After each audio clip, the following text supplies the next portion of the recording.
Hooray, welcome. Welcome everyone. Thank you for coming tonight or tuning in whenever afterwards. Can everyone hear me? All right, nod your heads, thank you. I'm seeing heads nodding. Just a reminder, please, if you are not speaking, keep yourself muted.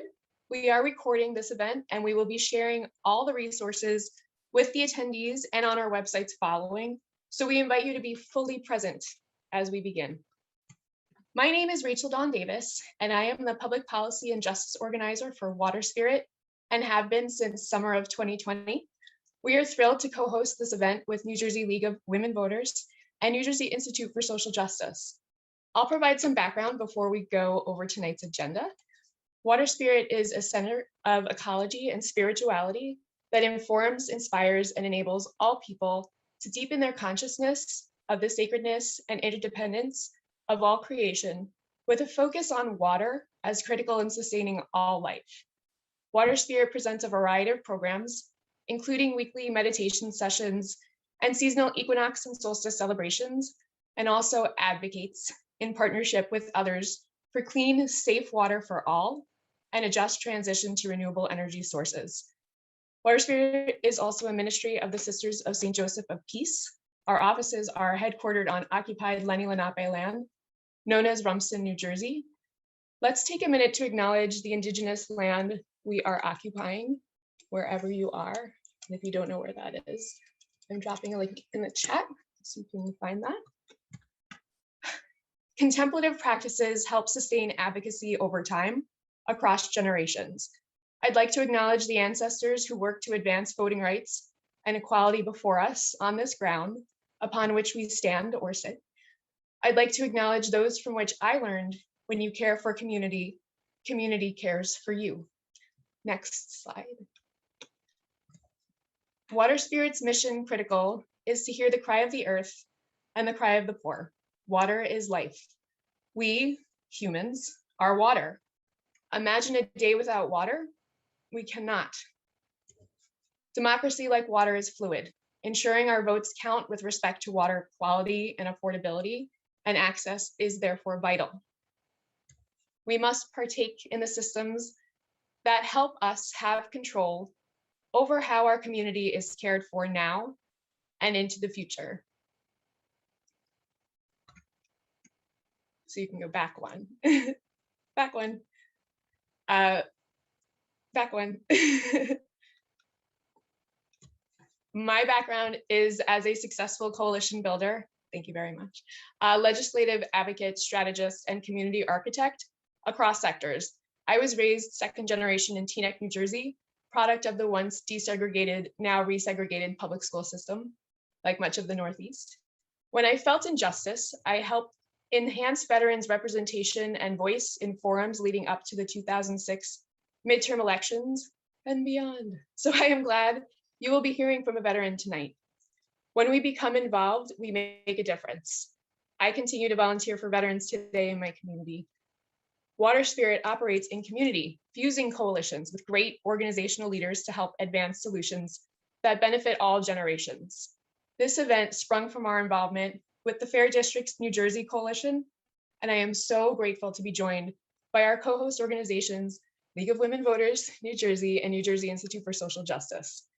Advocacy requires people power, so thank you again for tuning in, all of you.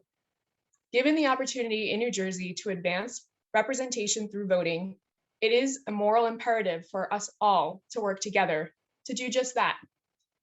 We know our ancestors did not always see the fruits of their labor flourish, and we know the seeds we plant today will grow regeneratively. Knowledge is power. Next slide, please. Tonight, you will be introduced to same-day voter registration, hear from faith leaders and advocates, listen to stories graciously shared by those in New Jersey who have experience with disenfranchisement, learn about our calls to action, and we will close with a question and answer opportunity. I'm now going to introduce Asada Mann, who is League of Women Voters New Jersey's community organizer extraordinaire. Asada is focused on mobilizing League members, volunteers, and community partners around an organizing strategy that builds lasting power to secure legislative and policy wins. Thank you so much, Rachel Dawn, for that very generous introduction. And thank you so much, everyone who is joining us right now or tuning in live on Facebook. I'm really excited to be here with you all to discuss such a critical issue. Could we go to the next slide, please? Thank you. So as we all know, the right to vote is a fundamental principle of our democracy, right? So when more people can participate in our elections, we know that the outcome of those elections are more reflective of who we are as a country. The League of Women Voters works year-round at the state and local levels to advocate for voting reforms that help to best increase turnout and help new communities participate in the process, making our elections more free, fair, and accessible. We want to make sure that voting is as easy as possible and ensure voters have all the tools and knowledge that they need to participate in the democratic process. Voting rights advocates across the country really have been working very hard and around the clock lately. I'm sure, as many of you know, if you're tuning into what's going on across the country in the news, we can see that voting rights are under attack in this country, right? Voting rights are on the line. And state after state, we're seeing efforts from lawmakers and officials to roll back the freedom to vote. Over the last few years, we've seen a number of major events that have slowly been chipping away at the right to vote, right? So in 2013, we saw the court rule that two provisions of the Voting Rights Act were unconstitutional through the landmark case Shelby v. Holder. The two provisions that were impacted include Section 5, which requires certain states and local governments to obtain permission from the federal government before implementing voting laws, and Section 4B, which contained a formula that was used to determine which jurisdictions have to receive permission based off their voting discrimination history. And since then, we've seen a wave of anti-voter bills pop up all over the country. Probably the most well-known events are what has happened recently in Georgia and Texas, right? As of May 2021, there have been 389 bills introduced in 48 states across the country. And many of these bills, they contain provisions that restrict voting rights and accessibility to the ballot. So as I said, voting rights advocates are working extremely hard to counter some of this. In contrast, though, over the last few years, we've seen New Jersey take really big strides towards expanding access and making voting easier. Can we go to the next slide, please? So going back to, I guess, 2018, one of the first big things that we saw, our current legislature and governor do is pass a law that allowed for automatic voter registration at the Motor Vehicle Commission. So any eligible person who applies for a permit, a license, or ID card at the motor vehicle is automatically registered to vote unless they opt out, right? The second big thing that we saw take place in 2020 was a law passed that created an online voter registration. And so this required the Secretary of State to create and maintain a secure website that allows eligible voters to register to vote using an online form. And this is huge because as a society, we spend so much of our time online and on our phones, and this creates another avenue, for people to be able to register to vote and get involved in the process in just a few clicks. Another huge legislative win that a lot of organizations, including our partners at the Institute, championed was a bill that restored the right to vote for people who were on parole and probation. That happened in March 2020, and we saw voting rights be restored to nearly 80,000 people. And of course, the most recent thing is that Governor Murphy signed a law to allow for in-person early voting. And this is the first year that we're having this. It goes into effect this upcoming November election, right? So voters are able to cast ballots in person up to 10 days before the election with various voting locations and polling locations throughout their counties. So we're really excited about this, and we're working very hard to ensure that everything goes well with early voting and making sure that voters know where they can vote and ensure we have enough poll workers.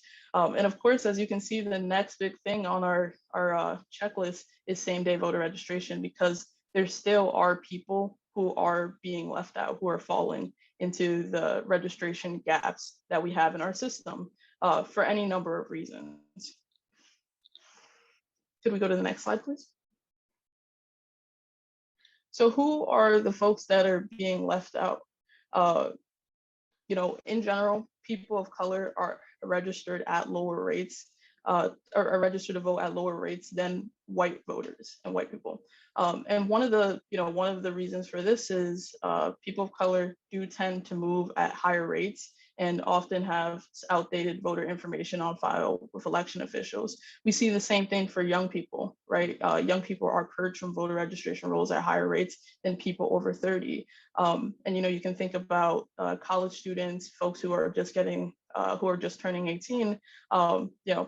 In the checklist of things that you have to do if you're moving, if you're switching dorms, registering to vote or updating your voter information, it might not be at the top of your list, right?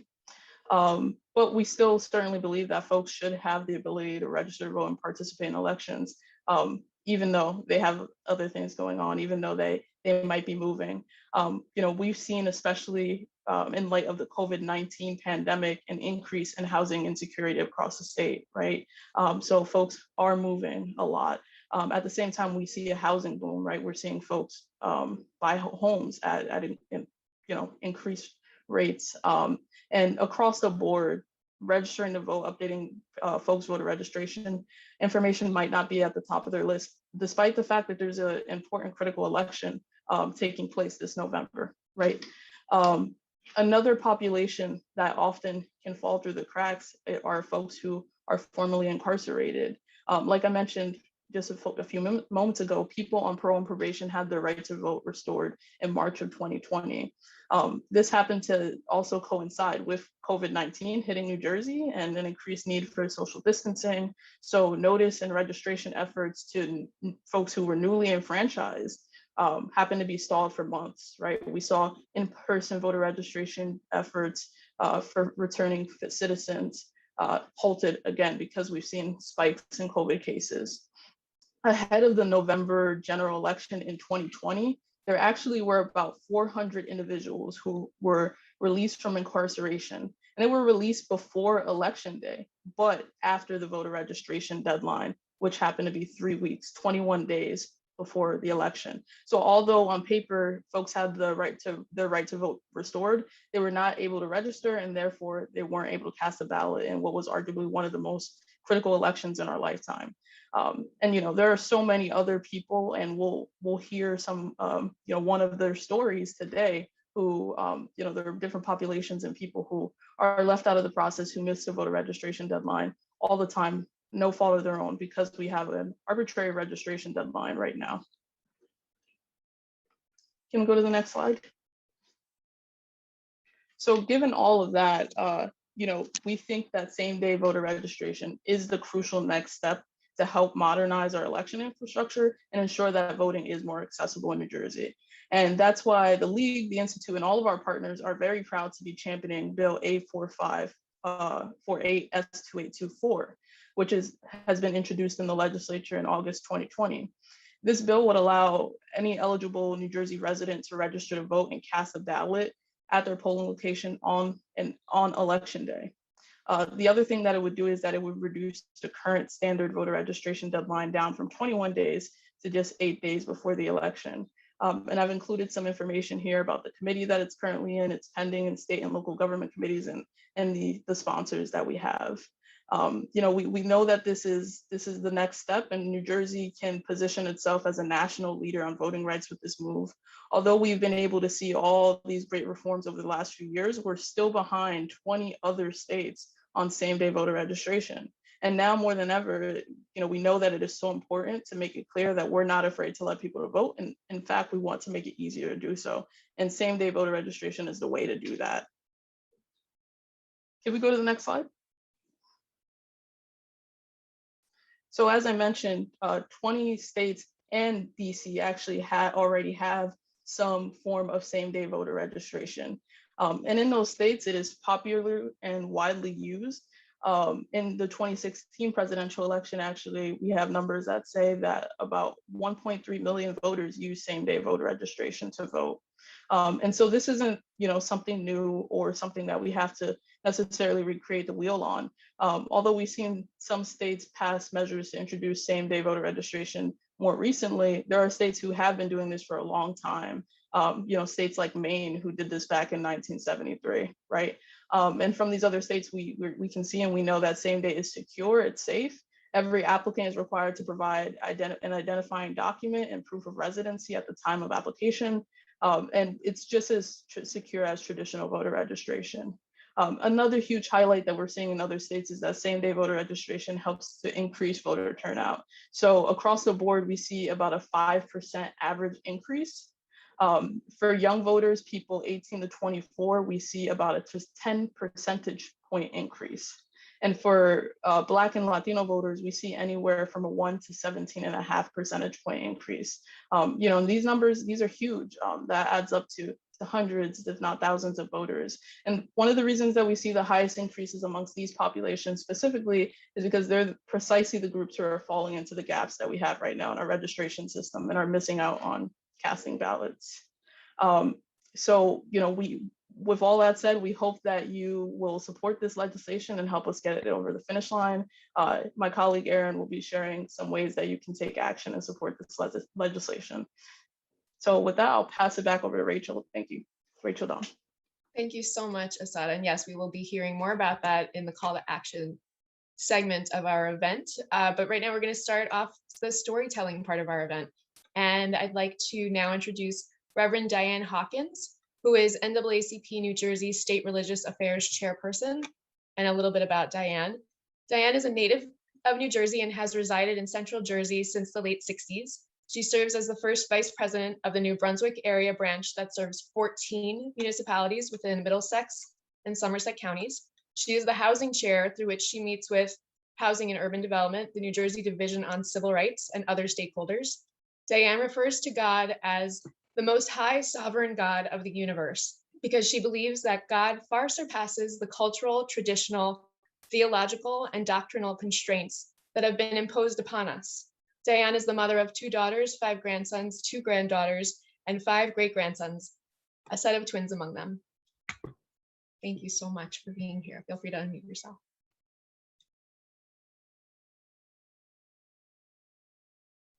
Thank you, thank you, thank you. Okay.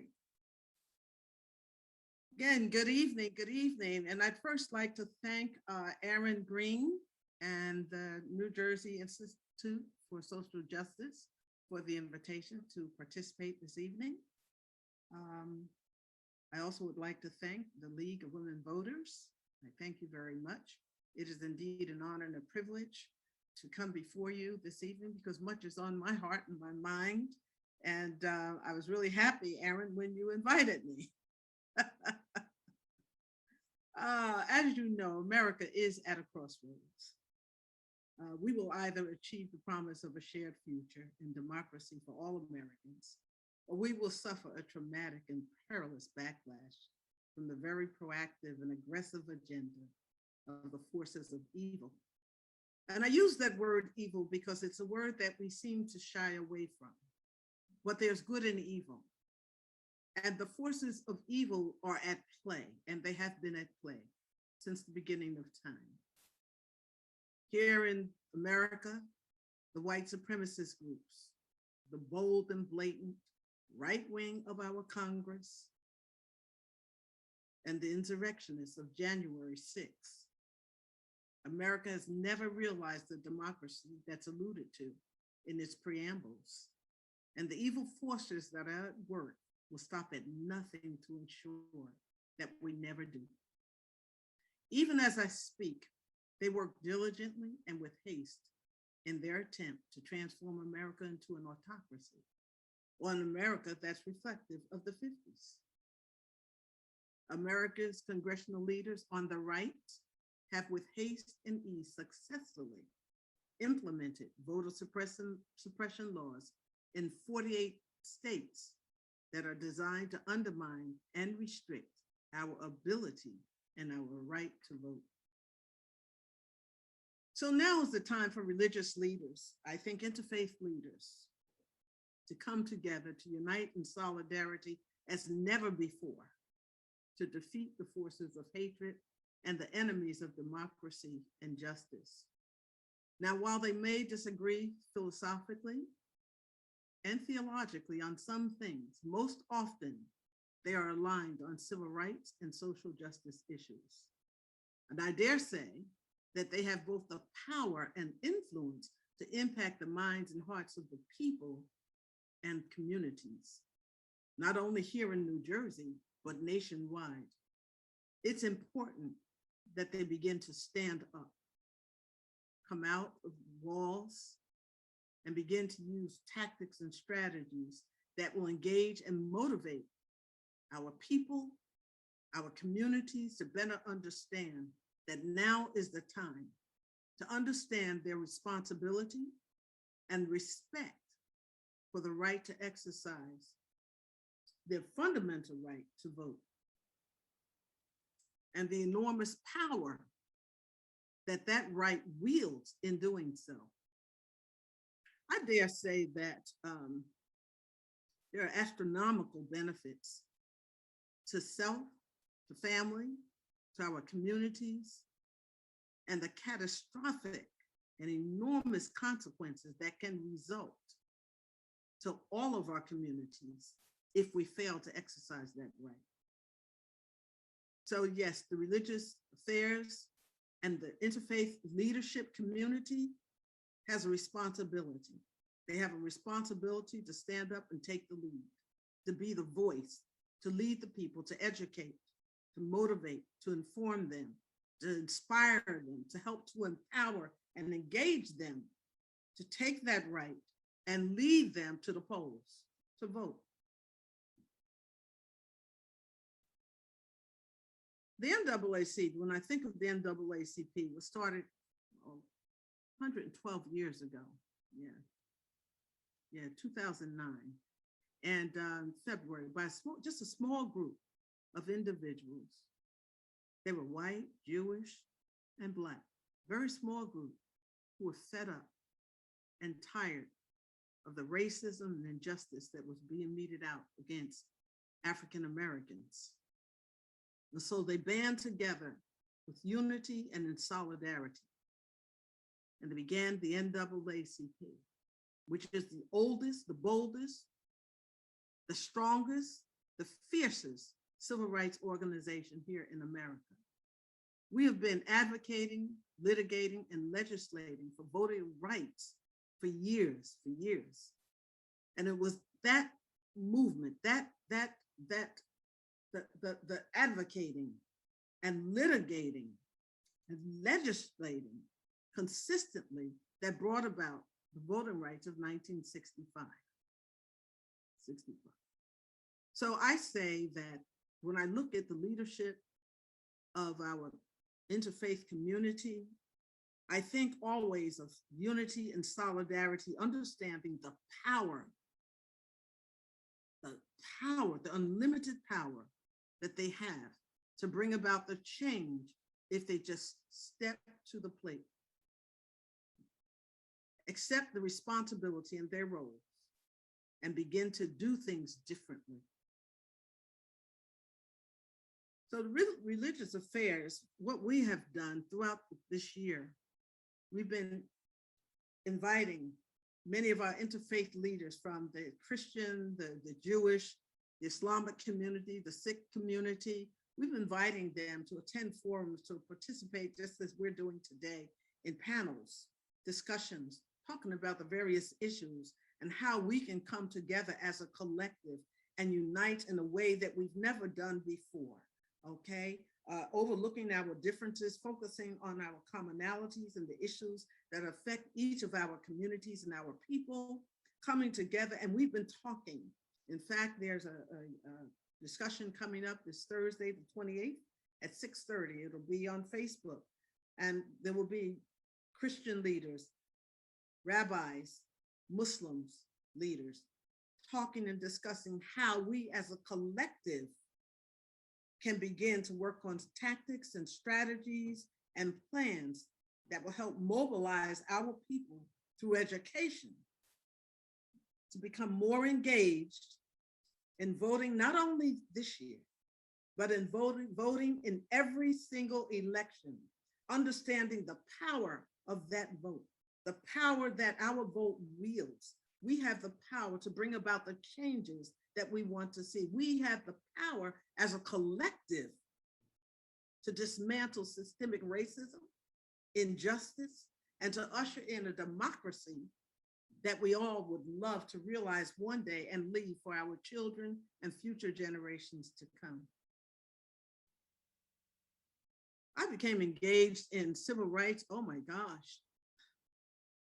Back in the 60s, I would watch television. I remember looking at the marches in the South. And my eyes were opened really for the first time to the racism and the evil of racism. When I watched the dogs being sigged on our people, and the hoses, and the police officers beating our people, and all that happened, it was traumatizing for me.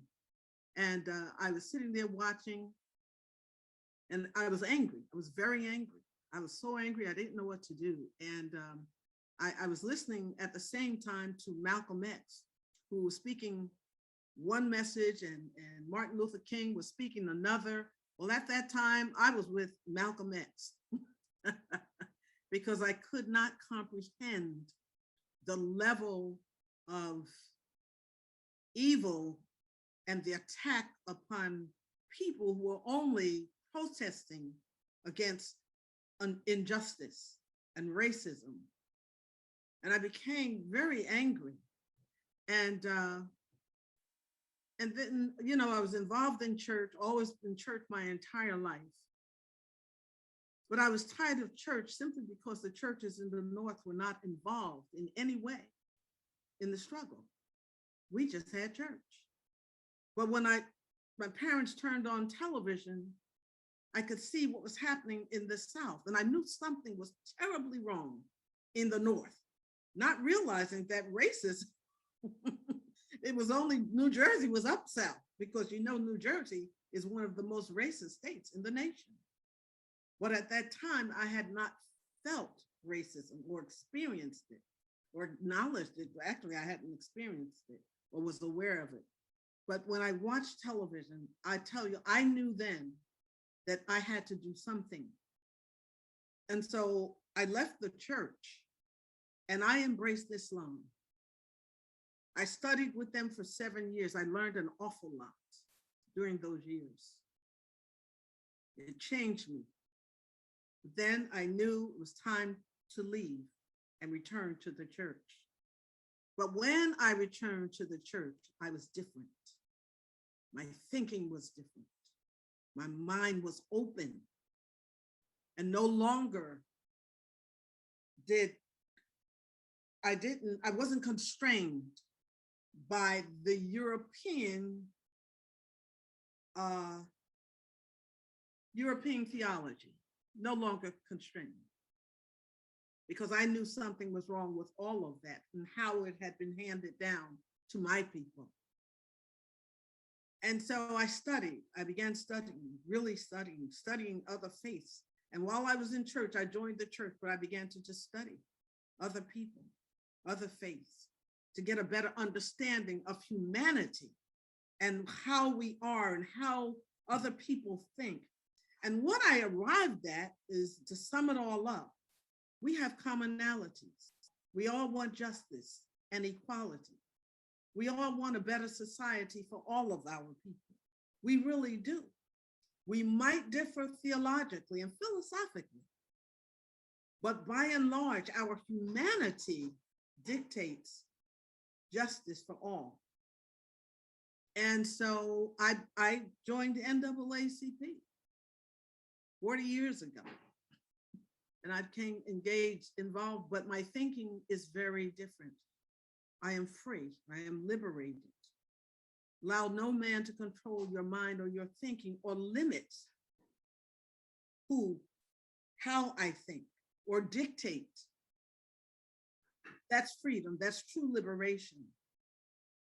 I came out of the boxes and I speak it, I teach it, I believe in it, and I also believe in the power of a living God who far surpasses our religions and our theological understanding of who he is.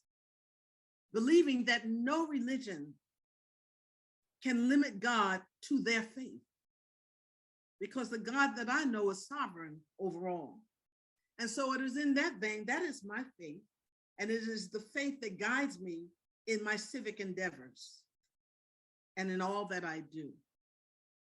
And so here I am. Each opportunity that is afforded me to stand before people, to speak, to learn from others, because I learned so much from so many other people. Like my notes are, okay. Every opportunity that I have to stand before people and speak is a gift. It is truly a gift. But then getting back to religious affairs, we became involved with Souls to the Polls. First time in New Jersey, Souls to the Polls. I've heard of it for years. I have so many family members who are in the South. So it is indeed a blessing to be involved with New Jersey again, New Jersey Institute of Social Justice and Aaron Green with this initiative, Souls to the Polls. And what we have done, Aaron has provided us with a lot of information and a checklist of recommendations and processes of how to be effective in mobilizing the peoples and getting them to the polls. We have sent that information out, distributed it out throughout New Jersey to every branch, also to our interfaith community, Christian, Jewish, Muslim, Sikh. We've sent that information out to all and invited them to participate in Souls to the Polls. Because with united, we will win. United, we will be victorious. When we unite in these efforts, irrespective of our differences, we have power, enormous power. And if we determine to exercise that power, we will truly bring about the changes that we want to see. We will bring about a democracy. I believe that. My faith believes that, because I believe in a living God who far surpasses man's understanding and wisdom, who far surpasses religions and doctrines and our limited minds. And so my faith says that we're on the right track. And I thank you for this moment. I thank you for this time. I was given 5 minutes. I may have gone over. Forgive me if I have, but I say to God be the glory. And I give the floor back to you. Thank you so much, Reverend Diane Hawkins. I should also share that you are a motivational speaker, and I feel so motivated right now and inspired. And I know this is also being shared in the chat and just from people's reactions that I can see. So thank you so much for all of that. We really all needed it, I think. Thank you. Thank you so much for being here. Thank you. Thank you for having me. Of course. And we will now hear from our next speaker, storyteller, Sarah Blaine, who is lead organizer at RAC, which is Religious Action Center. Sarah was previously a teacher and a lawyer and is now the lead organizer for Religious Action Center of Reform Judaism's New Jersey State Project, RAC New Jersey. RAC New Jersey launched in August of 2020 with twin mandates to do nonpartisan civic engagement and to work to meaningfully address the problems of racial and economic injustice in New Jersey. RAC New Jersey leaders live in 34 of New Jersey's 40 legislative districts, and this past spring, RAC New Jersey worked with their partners at Fair Share Housing Center to help push the Fair Chance in Housing Act over the finish line. Prior to joining RAC New Jersey, Sarah taught high school in English in Western Maine, where she also registered to vote and voted, all on election day. Sarah grew up in New Jersey, however, and her career also included earning her law degree at Rutgers, Newark, and practicing law in New Jersey for about 12 years, where she mostly handled securities, fraud, insurance, and other complex litigation cases. Thank you so much, Sarah. Floor is yours. Great, thank you so much, Rachel. As you heard, I'm with the Religious Action Center of Reform Judaism, and what Reverend Hawkins was saying spoke so deeply to me, because one of the things that gives me chills, even though I've said it multiple times now, is that we have been deeply involved in these same fights for many decades, that our building in DC also housed for many the Leadership Conference on Civil Rights, and drafts of the Civil Rights Act and the Voting Rights Act went back and forth among the advocacy community at our conference table. And we take that history, that passing from generation to generation, very seriously. So as you heard, we launched this past just over a year ago with a commitment to do nonpartisan civic engagement and to do meaningful work to address New Jersey's shameful history of racial and economic inequality. That work has kept us busy over the past year. And when we started with Secretary of State Tahisha Way talking to us about the importance of everyone voting, and Reverend Charles Boyer talking to us about the importance of getting involved today, right now, in finishing the unfinished work of real and true liberation for all people. So that brought us to the work, as you heard, on the Fair Chance and Housing Act. And what we found was so many of these problems, so many of these issues, we go back and forth over and over again to the same folks in the legislature, in the civil rights community. So part of what we felt that we could really bring was mobilizing our legislators, many of whom are in the suburbs, and saying, this is our fight. We all need to be in this together. And we know that this work of doing voting rights advocacy is so important, because our sages taught us, do not separate yourselves from the community. That teaches us that we have an active responsibility to play an active role, which includes participating and choosing the people who lead our communities. Most importantly of all, though, we believe in what we call B'Tselem Elohim, which means that all people, every single one of us, are created in God's image. And that means that we all have equal access, and we need to be treated equally. And that means for us that every voice needs to be heard in that ballot box, and every vote needs to be counted. As you heard from Rachel, when I moved to Maine at the end of January in 1998. And there was a ballot referendum that was coming up for a vote within a couple of weeks of moving up there. And it was something that I cared deeply about, precisely because of that idea of B'Tselem Elohim, because it was folks were seeking to roll back civil rights protections for LGBTQ folks. And I wanted to make my voice heard, but I grew up in New Jersey. So my response was, it's too late. I can't register and vote. And then I learned from my roommate that wasn't true in Maine. I could go and I could register at my voting site on election day, and I could cast a ballot, and I could try to stop that rollback. We failed that time, but that's how we make our voices heard. And at least I knew I was one of those votes among many hundreds of thousands of other Mainers who wanted to make sure that didn't happen. I moved back to New Jersey a few years later, and that time I had to chase to make sure I could get registered. And as I was moving around through graduate school and different apartments, every time I had to be thinking about what are those deadlines and how do I get this done? It's 20 years after I cast a ballot, more than 20 years after I cast a ballot using same-day voter registration in Maine, and we're still not there in New Jersey. It is time, and it's past time to fix this.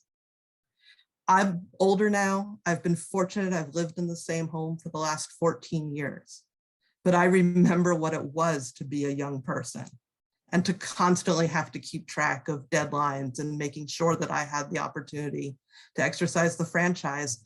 And what we've seen and research that we've looked at shows us that young people don't vote at lower numbers because they don't want to. It's not because they don't want to vote.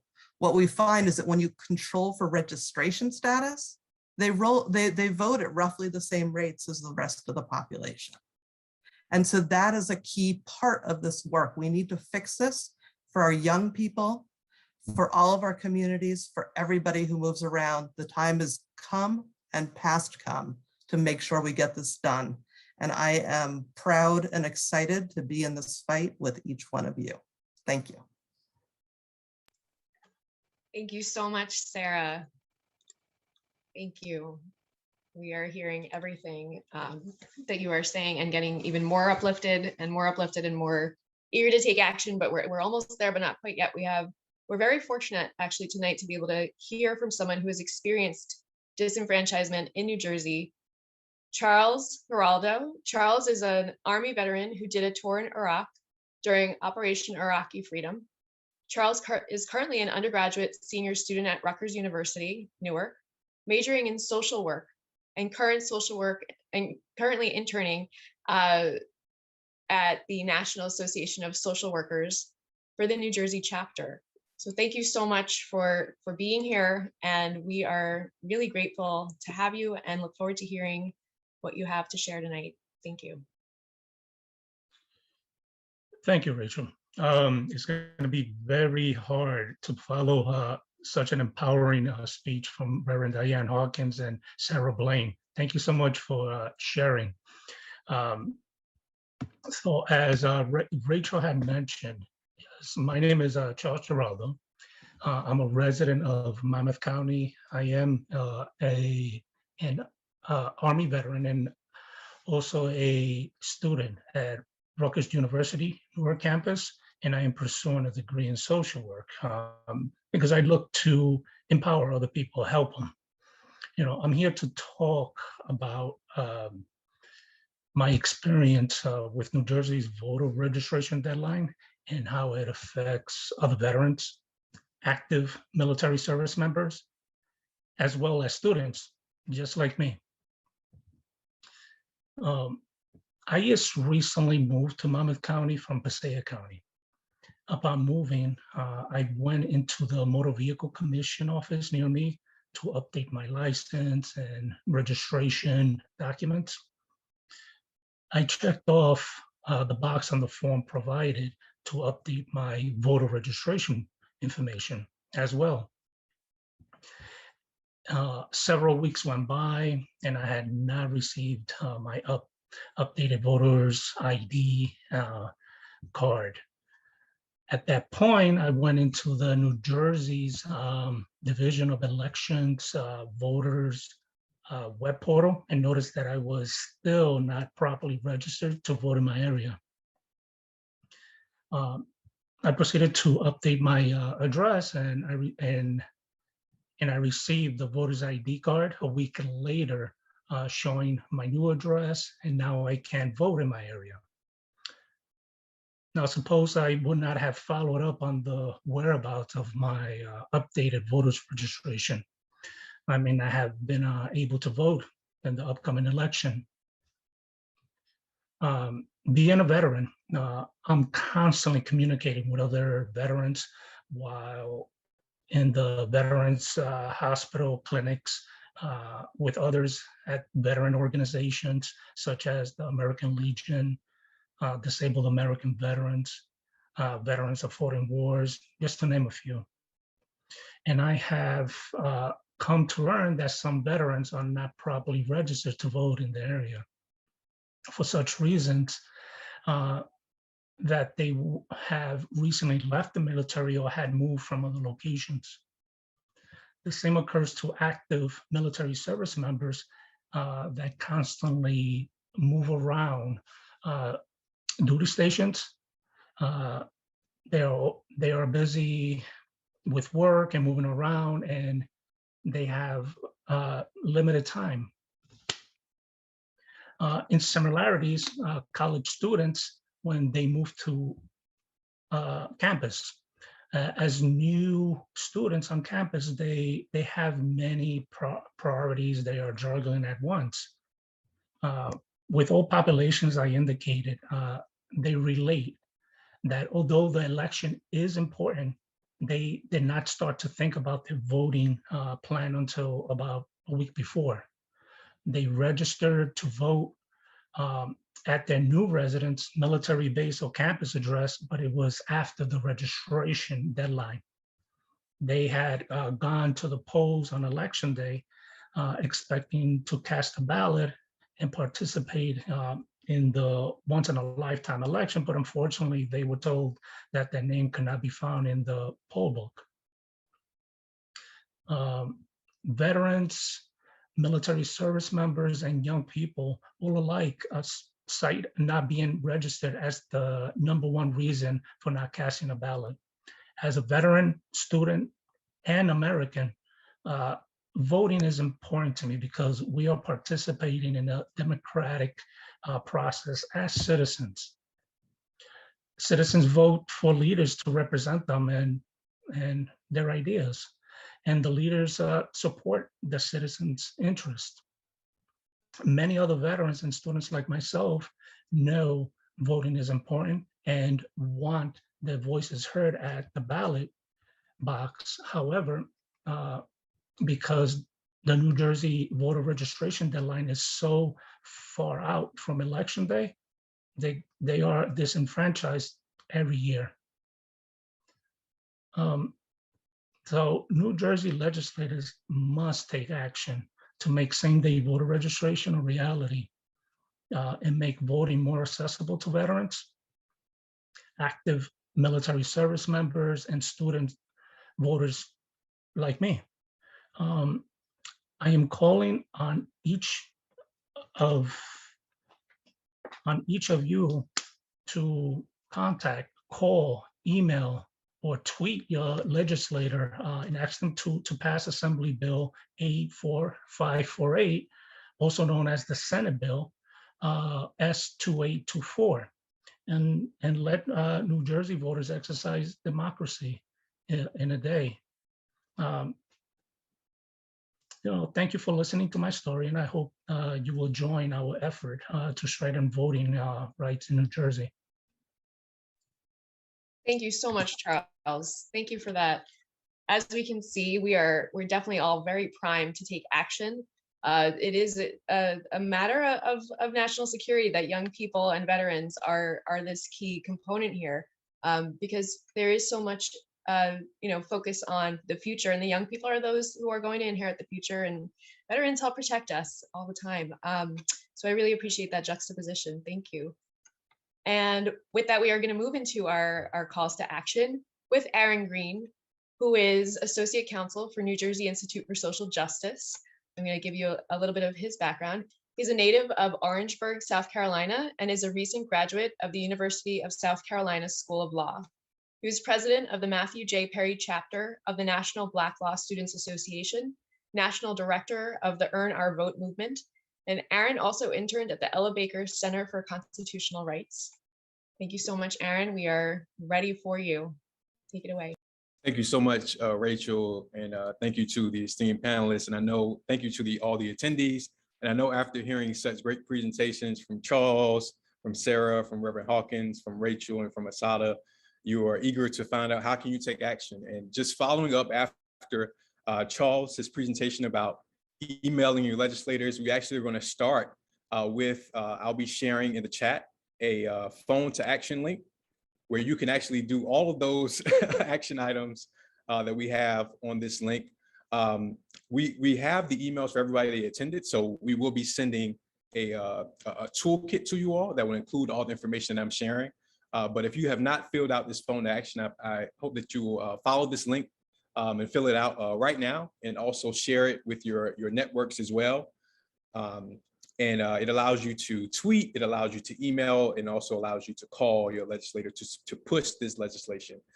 So we're really happy that we have this. Next slide, please.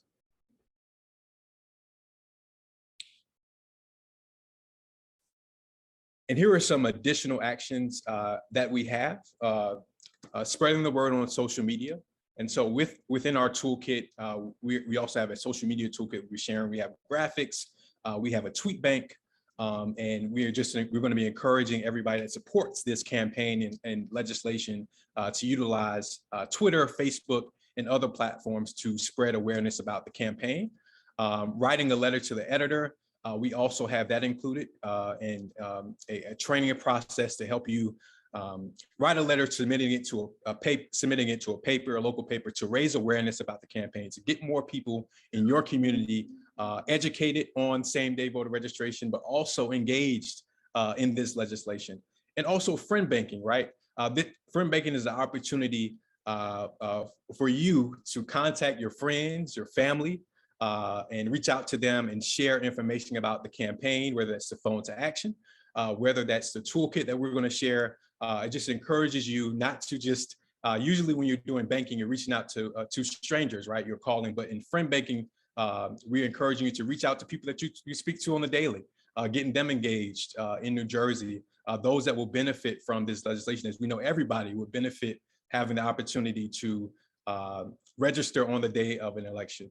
And lastly, I'm going to share this link, sharing and collecting stories.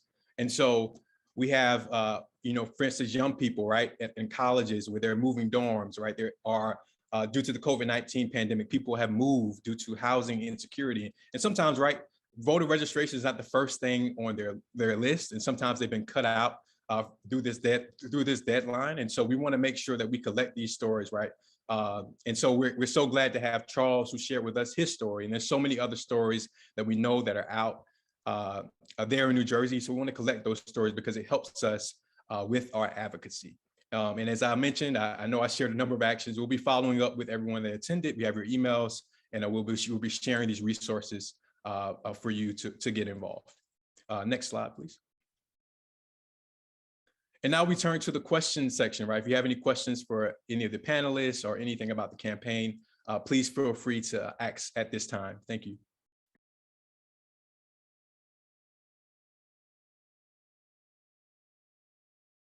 Yeah, if anyone has any questions, feel free to pop them in the chat. I know I have one, which anyone can pick this up. Perhaps it's for Asada.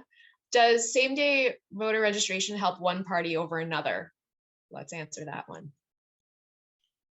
Yeah, thank you for that question. That's a great question. I think there are a lot of misconceptions going around, and talking points that allude to the fact that expanding voting rights benefits one party over the other. But through our research, we haven't found anything that cites that same-day voter registration shapes any partisan outcomes, right? So it doesn't help Republicans over Democrats, Democrats over Republicans. Most of the time we're seeing folks come out and who vote in general elections. And we see activity just about at the same levels from voters who are registered at from both parties.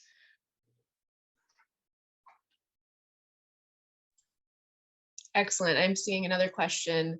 Could you speak more to how same-day registration is a racial justice issue, or if it is a racial justice issue?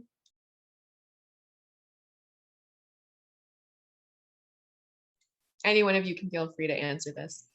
Yeah, I can definitely answer this, and Aaron, feel free to add on anything you think I might have missed. But during my presentation, I talked a little bit about the types of people, the groups of people who are usually falling through our registration gaps. And one of those groups is people of color, more broadly speaking, right? We talked about how people of color are registered at lower rates than white voters. We also talked about how they are purged from registration rolls at higher rates. So same-day voter registration, as we mentioned, would help all of those folks be able to update their information and register come election day. The other thing is, we recently got some updated information from the census, right? And those numbers show that New Jersey is, more diverse than ever, really.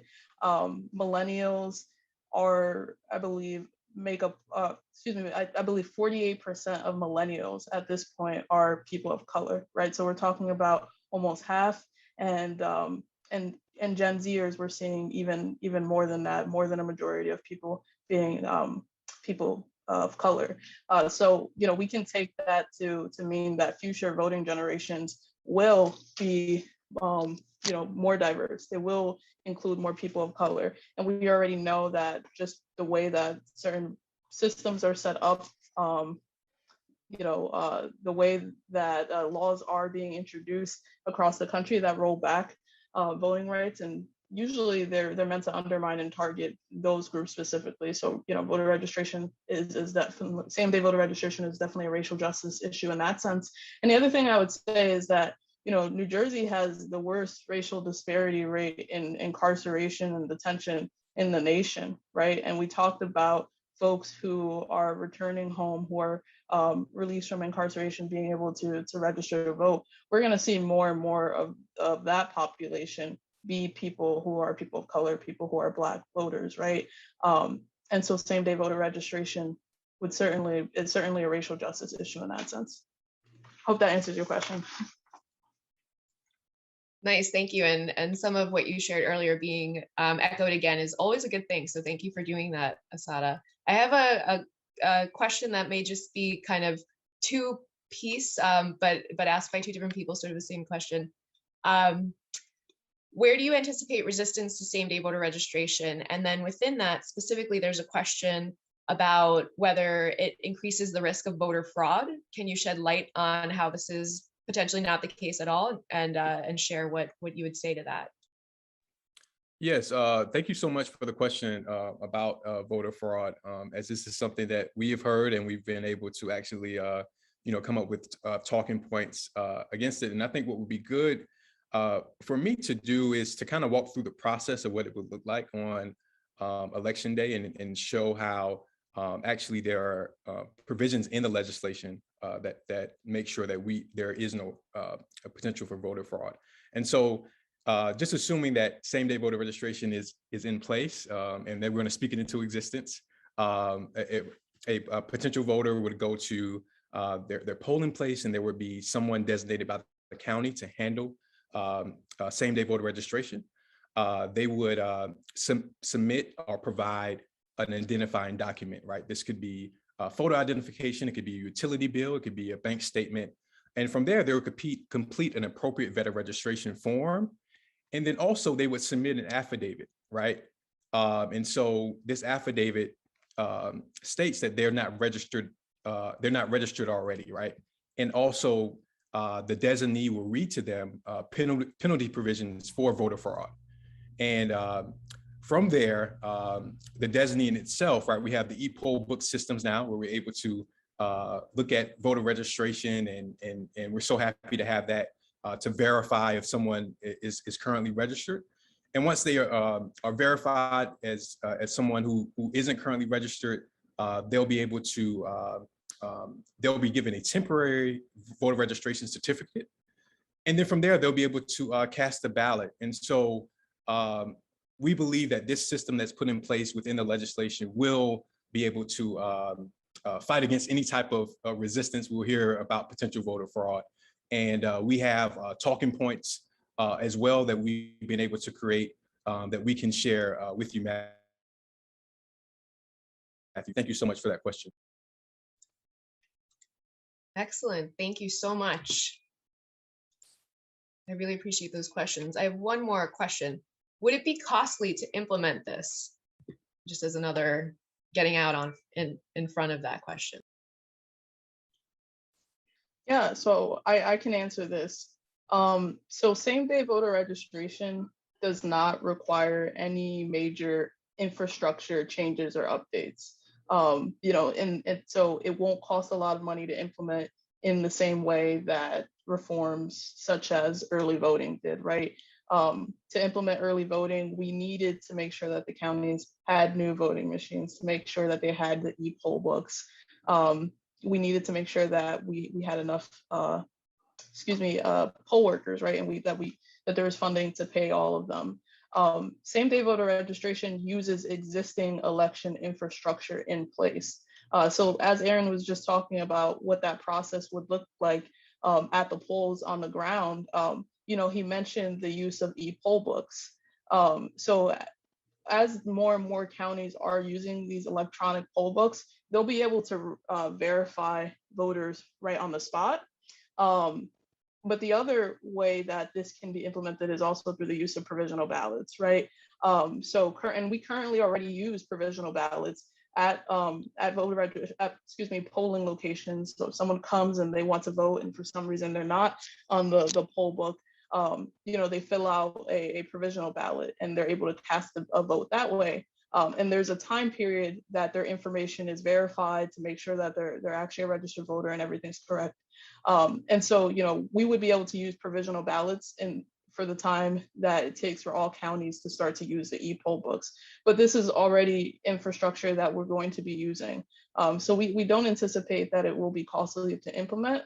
We think that it, will be smooth sailing, really. Great. Thank you so much for your answers to all of these questions. We are 2 minutes over. So unless anyone has anything burning, I just want to say thank you from all of us. Thank you so much to all the attendees, all of the participants. And of course, you could go to the next slide, please. We'd love to direct people to where you can learn more and take action. Of course, as was shared in the chat and throughout the event, we will be sending you all this information in your email. If you are not sure if we have your email, please drop it in the chat before you go, and we will take it and make sure that you get the information you are after. Thank you so much. And again, stay in touch with us. This is ongoing, and let's feel that unlimited power as we are all unified together. Thank you.